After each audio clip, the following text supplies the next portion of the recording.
Ugh. It reeks. Do you remember Sunday school, when we talked about hell? We learned of a hot den filled with constant flames and explosions. There were demons and other mischievous creatures running around, making your life, well, hell. Then there was the devil, the king of all the rejects. He had a pitchfork, a long pointy tail, and a really deep, commanding voice. Well, it certainly was a terrific fantasy, but it's pretty damn far off. You see me? You see this? I'm dead, and this is hell.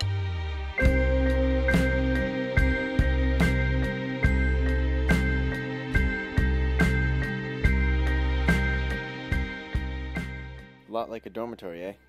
It's because it is. Hell and Earth share the same space but different dimensions. We advance just like the living.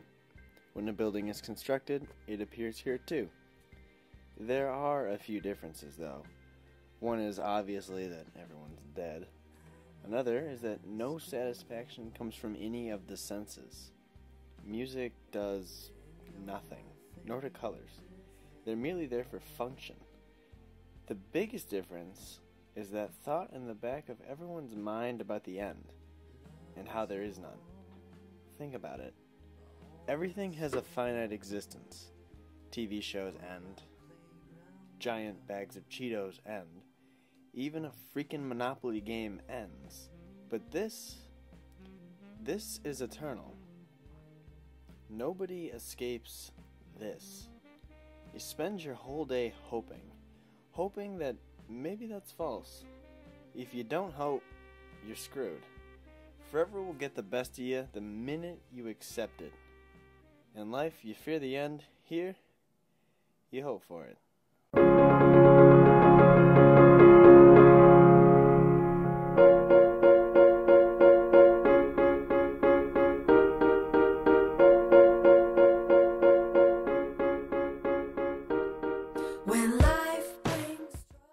One of the biggest problems is that when you're sent here, you're returned to your finest form. So everyone is around the age of 20. This probably seems nice, but when a child dies, they aren't gifted with any sort of advancement in maturity.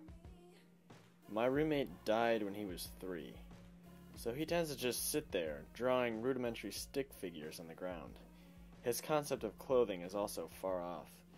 All too often I'm in his presence while he's nude. I can't really get as worked up about anything as I used to. Before I would worry about my heart, but now I just worry about worthlessness. I'm coasting. If I wanted to, I could just lie here for the rest of eternity. Nothing would happen to me. Ages could go by before I stand up again, and it wouldn't matter. But I do the little things for a reason. They waste time. When I was alive, my productivity was minimal. I spent all my time on the routine and hated it. Now it's all I have. It's all I have. No, there has to be more.